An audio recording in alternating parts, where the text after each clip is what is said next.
A barca afundava.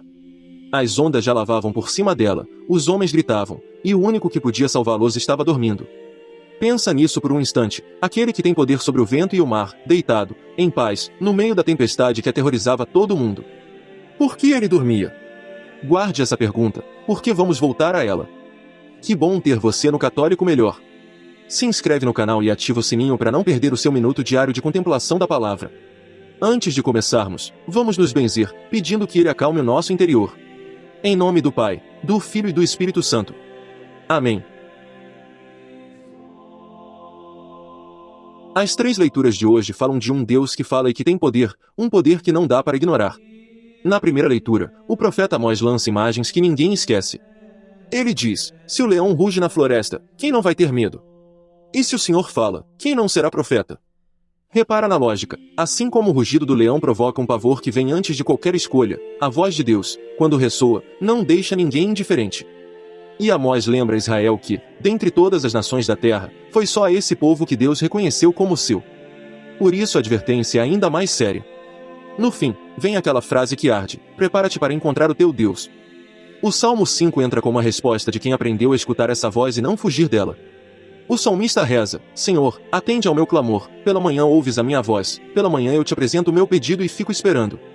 É a alma que, em vez de tremer de longe, se aproxima e fala com Deus de manhã, antes de tudo. E então chega o Evangelho, e o poder que Amós anunciou ganha um rosto. Jesus entra na barca, os discípulos vão com ele, e de repente desaba uma tempestade tão violenta que as ondas cobrem o barco. E Jesus dormia. Eles o acordam apavorados: Senhor, salva-nos, estamos perecendo. E antes de fazer qualquer milagre, ele pergunta: por que tendes medo, homens de pouca fé? Só depois ele se levanta, repreende o vento e o mar, e faz-se uma grande calmaria. E os homens, espantados, dizem entre si: quem é este, que até o vento e o mar lhe obedecem? 3 leituras, um só fio. O Deus cuja voz é como o rugido do leão, a quem se reza de manhã, é o mesmo que, com uma palavra, manda calar a tempestade. Agora deixa essa palavra descer até a tua vida.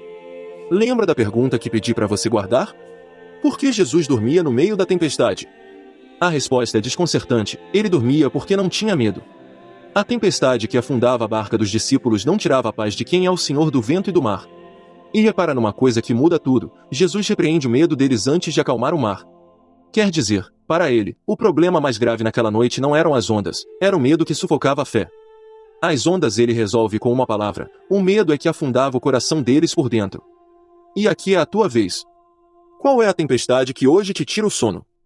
A conta que não fecha, o exame que você espera, o filho que se afastou, a relação que rende, o futuro que você não enxerga. É real, eu sei, e as ondas são de verdade. Mas a voz de Jesus chega à tua barca com a mesma pergunta: por que tens medo, homem de pouca fé? Não é uma repreensão fria, é quase um espanto amoroso, porque ele está dentro da barca contigo. O que faz a tempestade parecer maior que Deus não é o tamanho dela, é o medo que cresce quando a gente esquece quem está a bordo. Amós dizia que, quando o Senhor fala, ninguém fica indiferente, e que a Israel foi pedida uma resposta justamente por ser o povo que Deus reconheceu como seu. O Salmo ensinava a apresentar a ele o nosso clamor de manhã, antes de tudo. Pois é exatamente isso: em vez de gritar para as ondas, vira-te para ele e fala. Repara que os discípulos fizeram quase a coisa certa: no meio do desespero, eles foram até Jesus. Erraram só no medo, em achar que iam perecer com ele ali ao lado. Talvez seja esse o teu ponto também.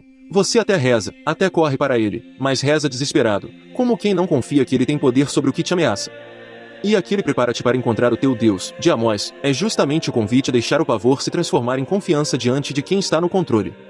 Talvez você sinta que ele está dormindo, calado, longe da tua aflição. Mas ele está na barca. E uma palavra sua basta para que o que hoje te aterroriza se cale, e se faça uma grande calmaria.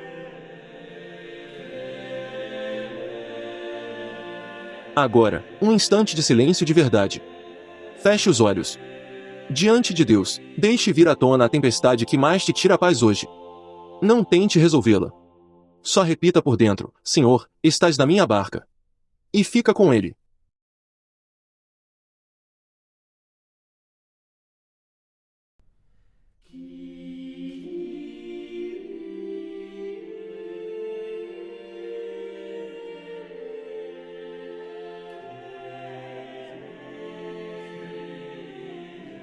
Agora pega o teu caderno, porque a graça de hoje precisa virar gesto.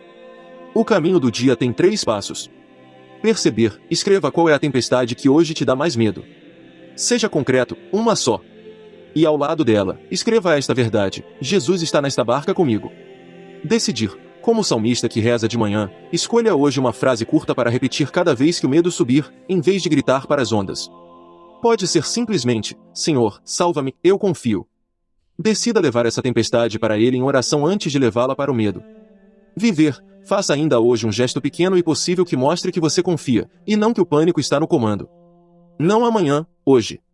Pode ser 5 minutos de oração de manhã, uma decisão que você adiava por medo, um telefonema que acalma em vez de alimentar a aflição. Anota os 3 no caderno: a tempestade que percebeu, a frase que decidiu repetir e o gesto de confiança que vai viver hoje. Vamos rezar. Senhor Jesus, tu que dormias em paz no meio da tempestade, vem repreender o medo que afunda o meu coração. Eu creio que estás na minha barca, mesmo quando me parece escalado. Diante das ondas que me aterrorizam, ensina-me a virar-me para ti de manhã, como salmista, e a confiar. Que a tua palavra faça em mim uma grande calmaria. Amém. Antes de você ir, faça 3 coisas. Anote no caderno a tempestade e a frase que escolheu, faça ainda hoje o gesto de confiança, e compartilhe este momento com alguém da sua família que também esteja no meio de uma tempestade. Que Deus te abençoe e te guarde. Volta amanhã, e vamos rezar de novo, juntos.